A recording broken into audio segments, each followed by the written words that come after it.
बिस्मिल्लाहिर्रहमानिर्रहीम। अस्सलाम वालेकुम नाज़रीन, आप यूट्यूब चैनल देख रहे हैं। मैं इमरान खान हूँ। पाकिस्तान की सियासत में माहौल बहुत गर्म हो गया और ये गर्म होता है DGISPR की प्रेस कॉन्फ्रेंस के बाद। मैंने आपको बताया कि इस प्रेस कॉन्फ्रेंस का जो वन लाइनर मुझे समझ आया वो ये है कि DGISPR ने अपनी ही फ़ौज के ऊपर एक खुदकुश हमला कर दिया। इमरान खान साहब ने गुज़िश्ता 3.5 साल में फ़ौज पे जितने इल्ज़ामात लगाए वो साबित करने के लिए उनके पास कुछ भी नहीं था, लेकिन इस प्रेस कॉन्फ्रेंस ने वो सब कुछ साबित कर दिया। मेरे ख्याल में इससे बड़ी इमरान खान की कामयाबी और कोई हो नहीं सकती। लेकिन 9 मई को क्या हुआ था 2023 में? हुआ ये था कि पाकिस्तान की मिलिट्री एस्टेब्लिशमेंट इमरान खान साहब को घेर घार के अपने मैदान में ले गई थी। यानी जो एहतजाज हुआ उसको जिस किस्म का रंग दे दिया गया, बाद में जो कुछ किया गया, मिलिट्री एस्टेब्लिशमेंट इमरान खान को अपने मैदान में यानी ताकत के मैदान में ले गई थी, सियासत के मैदान से घसीटते हुए। और ताकत के मैदान में उनके पास मुसल्लह लोग हैं, उनके पास पूरा सिस्टम है। तो फिर 36,000 लोगों को गिरफ्तार किया गया। वो 2-3 दिन के अंदर ही 10,000 बंदा गिरफ्तार हो गया था। 36,000 लोग गिरफ्तार हो गए, 64,000 लोगों पे मुकदमे दर्ज हो गए और पता नहीं क्या कुछ किया है इन्होंने। 1 लाख घरों के ऊपर छापे मारे, लोगों के घर बार तोड़ दिए। ये लोगों के घरों में घुसते थे, उनके घरों के जो कमोड्स हैं वो तक तोड़ देते थे, बेसन तक तोड़ देते थे। इन्होंने फर्नीचर तोड़ दिए, गाड़ियाँ, मोटरसाइकिलें, TV, हर चीज़ तोड़ दी लोगों के घरों की। कहाँ से कहाँ धकेल दिया पाकिस्तानियों को। वो नफरत हमेशा रहेगी एस्टेब्लिशमेंट के साथ, ये उससे भाग नहीं सकेंगे। ये जो इस मरतबा हुआ, इमरान खान जेल में बैठकर मिलिट्री एस्टेब्लिशमेंट को वापस घसीट के अपने मैदान में ले आया। सियासत का मैदान इमरान खान है। इससे पहले जो मिलिट्री एस्टेब्लिशमेंट है वो ताकत के मैदान में इमरान खान साहब को ले गई थी। अब इमरान खान वापस घसीट के सियासत के मैदान में मिलिट्री एस्टेब्लिशमेंट को ले आया। ये उसका मैदान है। यहाँ पे DGISPR ने बहुत बड़ी बड़ी गलतियां कर दी और इन गलतियों को अगर एक लाइन में बयान किया जाए तो वो ये है कि DGISPR साहब ने अपनी फौज पे खुदकुश हमला कर दिया। पाकिस्तान तहरीक इंसाफ जिसकी कुछ हवा कम हुई थी, या पाकिस्तान तहरीक इंसाफ जो मोमेंटम नहीं बना पा रही थी, DG साहब ने कमाल मोमेंटम बनाया। हमने बड़े अरसे के बाद वो मनाजिर देखे जो पहले दिखाई नहीं दे रहे थे। यानी पेशावर वाले जलसे में जिस तरह लोग निकल कर आए हैं और जिस तरीके से वो जलसागाह भरी है, और जैसे वहाँ पे लोग आसपास इर्द गिर्द मौजूद थे, जो रिपोर्टर्स वहाँ से रिपोर्ट कर रहे हैं, जिन लोगों से मैंने बात की, बहुत सारे हमारे ऐसे जर्नलिस्ट हैं जिनका कहीं पे झुकाव भी नहीं है। हमें तो मार मार के इन्होंने एक तरफ खड़ा कर दिया ना, लेकिन बहुत सारे हमारे जर्नलिस्ट हैं जिनका कोई झुकाव ही नहीं है। वो जर्नलिस्ट अपने मुंह से चिल्ला चिल्ला कर कह रहे हैं कि जनाब ये कमाल हो गया। अवाम के अंदर बहुत गम गुस्सा है, बड़े जोश और जज्बे के साथ बहुत बड़ी तादाद में लोग निकल कर आ गए हैं। अब लोग निकल कर आए हैं, वहाँ पे जो तकारीर हुई वो तो एक अलग बात है, लेकिन यहाँ पे सीखने के लिए कुछ है कि पाकिस्तान तहरीक इंसाफ कितनी मैच्योर हो गई है लड़ाई लड़ते लड़ते, कि तहरीक इंसाफ ने DGISPR को गाली का जवाब गाली से यहाँ भी नहीं दिया। एक दिन पहले भी गाली का जवाब गाली से नहीं दिया, यहाँ भी नहीं दिया। लेकिन पब्लिक को तो नहीं रोक सकता ना कोई, पब्लिक के मुंह पे हाथ नहीं रख सकता। जब भी कोई ऐसी बात होती थी तो पब्लिक वही बोल रही थी जो DG साहब बोल रहे थे। अब लोग बड़ों से सीखते हैं। DGISPR ने जो लफ्ज़ इस्तेमाल किया पूरे जलसे के अंदर, लोग उसी लफ्ज़ से मुखातिब कर रहे थे। ये बड़ा नामुनासिब है जो DG साहब ने काम किया और लोगों को सिखाया। ये नहीं होना चाहिए था, इसकी कोई गुंजाइश पाकिस्तान की सियासत में नहीं होनी चाहिए थी। अब हैरत की बात मुझे ये है कि पाकिस्तान के जितने भी जमहूरे हैं, चाहे वो MKM वाले हों, चाहे वो पीपल्स पार्टी वाले हों, चाहे वो नून लीग वाले हों, चाहे बाकी जमातों वाले हों, ये जमहूरे सारे के सारे आगे प्रेस कॉन्फ्रेंसें कर रहे हैं और इनके ऊपर बेचारों पे दबाव डाला गया कि आओ यार आके हमें जो है वो आप कहो आकर के हमने ठीक किया है। तो अब वो जमहूरे कह रहे हैं जी हम 100% मुत्तफिक हैं, जो DG ने कहा। DGISPR ने जो कहा जी हम उससे मुत्तफिक हैं। वो खैबर पख्तूनख्वा से PMLN के लोग आ गए, वो उधर से जो है ऊपर से बलूचिस्तान का वज़ीर आला आ गया, MKM के बंदे इकट्ठे होकर बैठ गए, फारूक सत्तार वगैरह ये सारे। अब अंदाज़ा करें कि ये मुस्तरद शुदा शक्लें हैं। अवाम ने इनके ऊपर मोहर लगाई हुई है कि हमने इनकी शक्ल भी नहीं देखनी।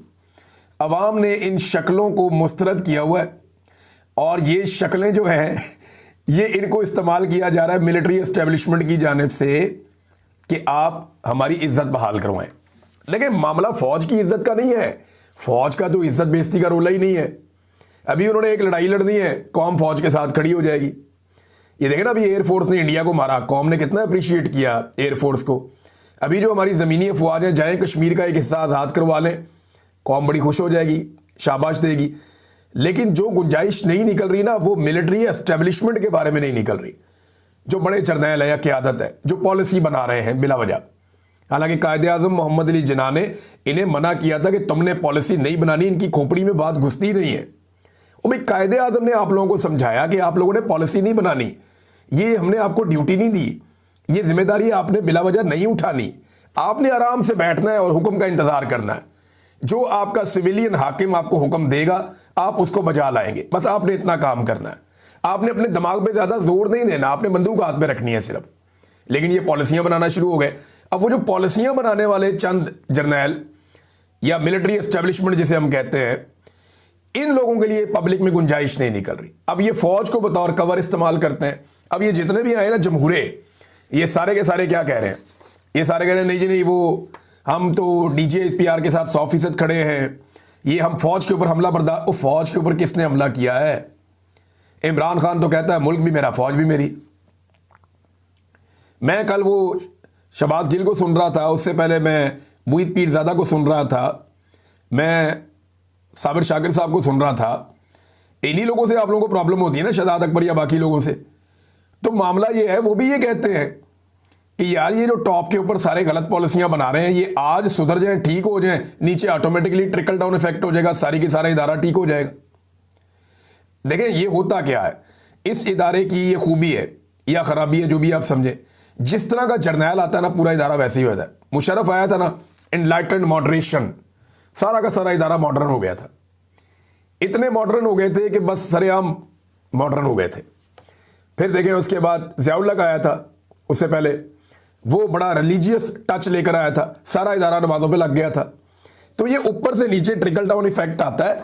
ये जिस तरह का ऊपर लाके बंदा बैठ जाता है, उसी तरह का नीचे माहौल बन जाता है। तो ये अगर ऊपर का किबला ठीक हो जाए तो नीचे तक सारा मामला ठीक होने में थोड़ा टाइम जरूर लगेगा, लेकिन मामला ठीक हो जाएगा। अब आप एक एक बंदे को पकड़ के तबलीग नहीं कर सकते, आपने टॉप पे ठीक करना होता है, बाकी सब ठीक हो जाता है। ये बात मुख्तलिफ लोग मुख्तलिफ अंदाज में समझाते रहते हैं, लेकिन मामला क्या है, ये फौज का कवर ले लेते हैं। ये ना फौज के ऊपर चढ़ाई, फौज के साथ बदतमीजी। इमरान खान कहता है मुल्क भी मेरा फौज भी मेरी। फौज को तो वो कहता कोई नहीं, वो ये कहता है कि फौज का अपने सियासी और ज़ाती मफाद के लिए इस्तेमाल बंद किया जाए। जिस काम के लिए कौम ने ये फौज पाली है और जिस काम के लिए कौम ने ये फौज रखी है, फौज को सिर्फ वो काम करने दिया जाए। बैरकों में जाने के अलावा और कोई रास्ता नहीं है, या तो मैदान जंग में या बैरक में। यही फौज की ड्यूटी है। या फौज को अगर कहीं बुलाया जाए मदद के लिए तो उनको वो आना चाहिए, बिल्कुल आना चाहिए, उनकी वो आईनी जिम्मेदारी है। लेकिन खुद से वो पॉलिसियां बनाए, इसकी कोई गुंजाइश नहीं है। लेकिन ये सारे जमहूरे बैठ के अब जो है वो टीवी चैनल्स के ऊपर इनको दिखाया भी जा रहा है, और जमहूरे बैठे हुए टीवी चैनल के ऊपर बैठ के कह रहे हैं नहीं जी नहीं, ये जो है फौज के साथ लड़ रहे हैं, हम जनाब साथ खड़े हैं, इदारे एक जैसे। इस तरह की शक्लें आप अपने साथ खड़ी करेंगे ना, इदारे की भी बदनामी हो जाएगी और काम नहीं बनेगा।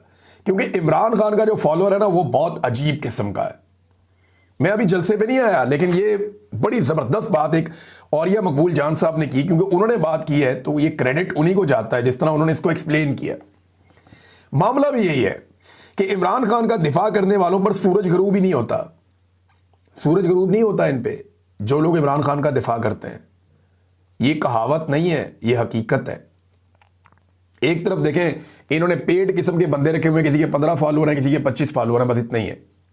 और वो दिन रात गालम गलोच बदतमीजी वो लोग कर रहे हैं जो PMLN ने और पीपल्स पार्टी ने या दीगर को इन्होंने, अब तो उन्होंने भी डिजिटल मीडिया अपना एस्टेब्लिशमेंट ने भी बनाया हुआ है। ये दिन रात गालम गलोच के अलावा काम ही कोई नहीं कर रहे। गद्दारी के सर्टिफिकेट बांटी जाओ, तू भी गद्दार, तू भी बागी, तू भी गंदा, वो ये है, वो सिक्योरिटी थ्रेट है, और गंदी गालियां मां बहन, इन्होंने दिन रात एक किया हुआ है।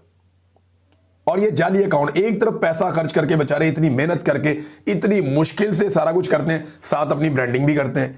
देखिए इसमें एक बड़ी अजीब चीज़ ये है कि एक ही अकाउंट एक वक्त में लोगों को गंदी गालियां दे रहा होता है, गलीज तरीन ट्वीट कर रहा होता है, दूसरे के अंदर वो कह रहा होता है जी आलम इस्लाम का लीडर आसिम मुनीर या नवाज शरीफ मेरा कायद, नवाज शरीफ का कोई सानी नहीं, इस किस्म की। यानी आप ये कैसी ब्रांडिंग कर रहे हैं? वो दिमाग काम कर रहा है आपका कि एक अकाउंट जो गालम गलोच करने वाला अकाउंट है, वो अगले ही पल में आपको उठाकर कहां से कहां पहुंचा रहा है।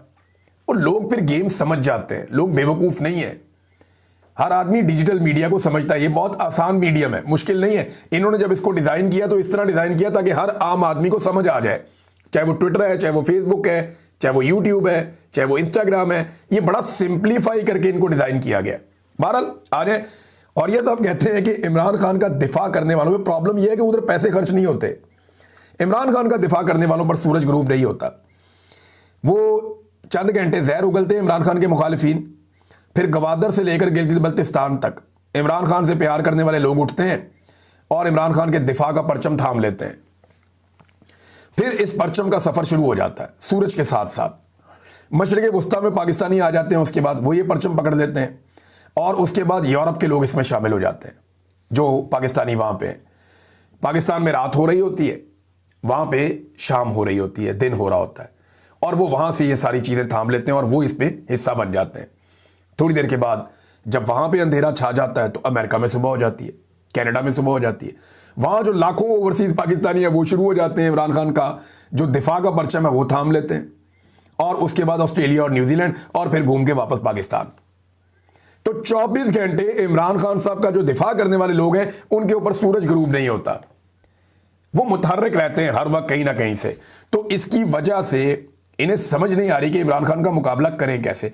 अरबों रुपया खर्च करने के बावजूद ये अब तक इमरान खान साहब के बयानिए का तोड़ नहीं निकाल सके, और अब इस तरह की शक्लें ये जो मुस्तरद की हुई हैं पब्लिक ने, उन्हें ला ला कर बिठाया जा रहा है और कोशिश किया जा रहा है कि कुछ ना कुछ हो। अच्छा, पाकिस्तान तहरीक इंसाफ ने बड़ी मैच्योरिटी का सबूत दिया। डीजी ISPR अहमद शरीफ साहब की गाली के जवाब में उन्होंने गाली नहीं दी।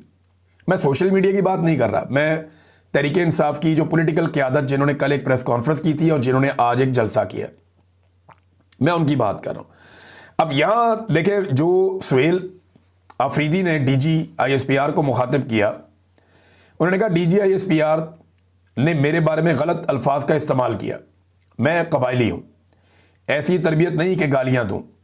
डीजी ISPR और जाली सेनेटर और वज़रा में फ़र्क होना चाहिए, यानी एक जाली सेनेटर में और एक डीजी ISPR में फ़र्क तो होना चाहिए, जाली वज़रा के अंदर और डीजी ISPR में फ़र्क तो होना चाहिए।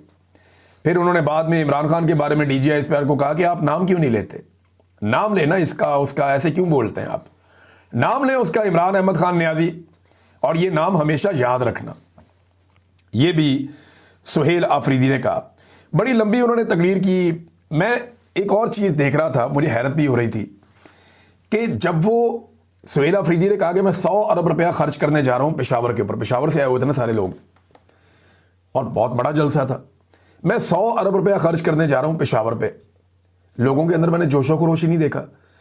मैं ये देख रहा हूँ जब भी वो तरक्याती मनसूबों की बात करते हैं, वो दीगर चीज़ों की बात करते हैं, लोगों को जोश नहीं आता, लोग उसके ऊपर रिस्पॉन्ड नहीं करते। लोगों को पता है इनकी जिम्मेदारी ये काम इन्होंने करना ही करना है, ये जो बजट अब इन्हें देते हैं इसके साथ इन्होंने पब्लिक का काम करना है। लेकिन असल प्रॉब्लम क्या, जो एस्टेब्लिशमेंट का भी प्रॉब्लम है, जब वो इमरान खान का नाम जलसे में लेते हैं पूरा जलसा गर्म हो जाता है। पठानों की सुई वहीं अटकी हुई है अभी तक। अली अमीन गंडापुर साहब जहां पे लाशें छोड़कर आए थे ना, जख्मी छोड़कर आए थे डी चौक में, पठान अभी तक वहीं फंसे हुए हैं। वो जब भी कोई जलसा होता है, कोई इवेंट होता है, वो बार बार कहते हैं कि डी चौक डी चौक डी चौक, सुई वहीं पे अड़ी हुई है कि डी चौक जाना है। ये तो फिर खौफजदा नहीं हो रहे लोग तो मौत को गले लगाना चाहते हैं, ऐसे लगता है। लोग तो मौत का खेल खेलना चाहते हैं, वो तो ये चाहते हैं कि वो फिर चले जाए। ये तो लीडरशिप उन्हें रोक रही है। फर्ज करिए लीडरशिप ना हो, कल को आप गवर्नर राज लगा दें खैबर पख्तूनख्वा में, तो फिर इन लोगों को रोकने वाला कौन होगा? अगर लीडरशिप ना रही, खुदा ना खास्ता अगर इमरान खान को कुछ हो जाता है तो लोग जवाब किससे लेंगे? पाकिस्तान की एस्टेब्लिशमेंट ने साबित कर दिया कि हम ही इमरान खान के दुश्मन हैं। जितनी नफरत अपने मुंह से निकाली डीजी ISPR साहब ने, उससे साबित हो गया कि इमरान खान का दुश्मन कौन है या इमरान खान के साथ बुरा कौन कर रहा है। अगर इमरान खान को कुछ हो गया तो ये फंसेंगे भी यही लोग। पाकिस्तान की मिलिट्री एस्टेब्लिशमेंट के ऊपर ये इल्ज़ाम आएगा। इमरान खान साहब ने एक दफ़ा नहीं 100 दफ़ा ये कहा है कि अगर मुझे कुछ हो गया या मेरी बीवी को कुछ हो गया तो इसके लिए जिम्मेदार आसिम मुनीर साहब होंगे। ये वो कई दफ़ा कह चुके हैं फील्ड मार्शल के बारे में। तो लोग तरक्याती मनसूबों के ऊपर इतना रोला नहीं डालते, लोग जिद करते हैं डी चौक जाने की। इमरान खान का नाम आता है या ऑपरेशन का नाम आता है या ड्रोन का नाम आता है तो लोग चार्ज हो जाते हैं, लोग रोला डाल देते हैं। तो ये लोग किस तरफ जा रहे हैं ये आप देख लें। और 2 जलसे हुए हैं एस्टेब्लिशमेंट के लिए ना, इसमें सीखने के लिए बहुत कुछ है। एक गुजरांवाला में जलसा हुआ जिसमें वजीर आला और वजीर आज़म दोनों थे, यानी टॉप लोग थे पीएमएलएन के, और गुजरांवाला एक दौर में पीएमएलएन का सबसे मजबूत गढ़ था। पीएमएलएन की लाहौर में ताकत जो है ना वो तीसरे चौथे नंबर पे आती थी। पीएमएलएन की जो असल ताकत थी वो फैसलाबाद और गुजरांवाला में थी। फैसलाबाद तो इनके हाथ से सारा का सारा निकल गया। अब गुजरांवाला जो इनकी एक बहुत बड़ी ताकत थी पीएमएलएन की, जिस वक्त नवाज शरीफ बहुत बुरे हालात में होता है तो हर मर्तबा गुजरांवाला का रुख करता है। तो गुजरांवाला के अंदर पीएमएलएन जलसा करती है और खाली कुर्सियां, आधी से ज्यादा खाली कुर्सियां, और मरियम नवाज की तकरीर हो रही है और लोग जलसा का छोड़ छोड़ कर जा रहे हैं। वजीर आजम को कौन सुनता है, वजीर आला को कौन सुनता है? लोग मुंह ही नहीं लगा रहे। पता नहीं कहां कहां से पकड़ के लोगों को लाया हुआ था, उन्हें लगा लेट हो गए, चलो निकलो बस टाइम हो गया, चलिए। लोग ड्यूटी पूरी करके जा रहे हैं और जिससे पूछो उस जलसे के अंदर भी वो कहते हैं वोट तो इमरान खान का है, इधर तो हमें लेकर आए। ये जनाब हालात हैं मरियम नवाज और शहबाज शरीफ के जलसे के गुजरांवाला में। और दूसरी तरफ पेशावर में ना कोई बस, ना कोई वैगन, ना कुछ और, लोग धड़ाधड़ भर के आ रहे हैं। वो जो लोगों के आने के मनाजिर है ना, वो देखकर मैं हैरान हो रहा था कि इतने सारे गद्दार इकट्ठे हो गए। मैं लोगों को आते हुए देख रहा था कि इतना बड़ा सिक्योरिटी थ्रेट इकट्ठा हो गया, और ये सारे लोग आए थे जवाब देने के लिए, बजाय इसके कि लोग डर जाते। लोग ज्यादा चार्ज हो गए हैं। लम्हा फिक्रिया यह है कि 4 साल तक कोशिश करने के बावजूद एस्टेब्लिशमेंट आज भी गुजरांवाला और पेशावर के जलसों का फर्क देख ले और फिर ये देखे कि गुस्सा और फ्रस्ट्रेशन से बढ़ना चाहिए या उनकी अकल वापस आनी चाहिए। गाली का जवाब गाली से नहीं दिया, बल्कि शाहिद खटक कह रहे थे कि हम ज्यादा बेहतर गाली दे सकते हैं, लेकिन हम गाली नहीं देंगे। अल्लामा राजा नासिर अब्बास साहब ने कहा कि ये अंदर से टूटे हुए हारे हुए लोग हैं, ये ज़हनी मरीज हैं। ये सारे के सारे इन ज़हनी मरीजों से मुकाबला है जो पाकिस्तान के लिए सिक्योरिटी थ्रेट हैं, पाकिस्तान की सालमियत के लिए ये लोग खतरा है। महमूद अचकज़ई साहब ने 2 बड़ी इंपॉर्टेंट बातें की आज के जलसे में। एक, उन्होंने कहा कि सुनने में आ रहा है कि गवर्नर राज लगाने की बातें हो रही हैं। जिस दिन ये गलती करेंगे वो लोग तो पख्तूनख्वा का हर चौक डी चौक बनाएंगे और लाखों की तादाद में अवाम निकलेगी। गैर जमहूरी कुव्वतें बुखलाहट का शिकार हो चुकी हैं। वो इतनी बुखलाई हुई हैं कि कल वर्दी में एक शख्स गालियां दे रहा था। ये महमूद अचकज़ई साहब ने कहा। फिर उन्होंने कहा कि DGISPR से कहता हूं कि आइन के तहत सिक्योरिटी रिस्क वो है जो आइन मुअत्तल करता है और आइन में नहीं मानता। सिक्योरिटी रिस्क हम नहीं है, वो लोग हैं जिन्होंने आइन को मुअत्तल किया, उसे पैरों तले रोंदा, उसकी खिलाफ वर्जी की। नाज़रीन, बुखलाहट का आलम मैं आपको यहां पे बताऊं तो आपको बड़ा मजा आएगा ये खबर देख के।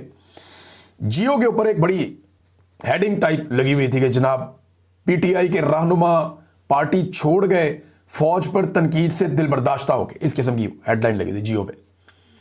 मैंने फटाफट खोला, मैंने कहा पता नहीं असद कैसर साहब छोड़ गए हैं या बैरिस्टर गौर साहब छोड़ गए हैं या सलमान अकरम राजा साहब छोड़ गए हैं। वैसे पहले बहुत बड़े बड़े नामों को पार्टी छुड़वाई भी गई थी। तो मैंने निकाल कर देखा जी, ये कोई बंदा है मेजर तारिक महमूद, ये आज़ाद कश्मीर की कोई तहसील है समानी, वहाँ का कोई ओहदेदार है। इसने जनाब पार्टी छोड़ी है और जनाब इसके ऊपर हेडिंग बहुत बड़ी बना के बहुत बड़ी खबर के तौर पर इसको पेश किया जा रहा है, और हेडिंग के अंदर नाम नहीं लिखा हुआ इसका, ताकि लोग अंदर खोलें और पढ़ें और देखें ये PTI का रहनुमा छोड़ गया पार्टी। हद हो गई वैसे इनकी, ये फ्रस्ट्रेशन है और ये आने वाले दिनों में मुझे लगता है बढ़ती जाएगी।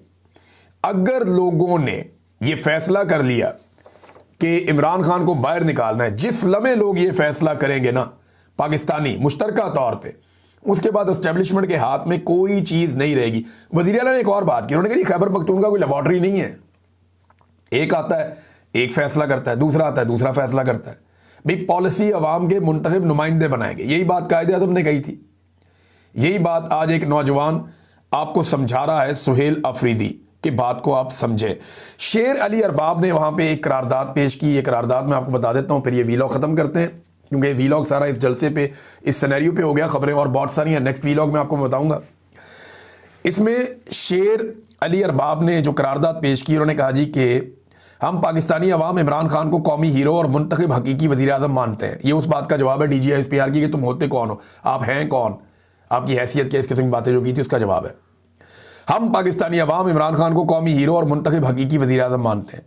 हम इस बात को मुस्तरद करते हैं कि वो कौमी सलामती के लिए ख़तरा है। हम मुतालबा करते हैं कि इमरान खान, बुशरा बीबी और तमाम सियासी कैदियों को इंसाफ फराम किया जाए और फ़ौरन रिहा किया जाए। इमरान खान को अहले खाना और वकला से मुलाकात की इजाज़त दी जाए। तमाम सियासी शोहदा को खराज अकीदत पेश करते हैं। खैबर पख्तूनख्वा में किसी भी गवर्नर राज की मुखालफत करते हैं। हम DGISPR की प्रेस कॉन्फ्रेंस में इस्तेमाल किए गए अल्फाज और लहजे पर शदीद एहतजाज करते हैं और एक गैर मुंतखब सरकारी तर्जुमान ने मुंतखब अवामी नुमाइंदे के लिए गैर महज़्ज़ब ज़बान इस्तेमाल की है। ये नादरीन एक करारदाद भी पेश की गई। इस वीलॉग को यहाँ ख़त्म करते हैं। नेक्स्ट वीलॉग में बाकी चीज़ें मैं आपके सामने रखूँगा। अब तक के लिए इतनी अपना ख्याल रखिएगा, अपने चैनल का भी। अल्लाह हाफ़िज़।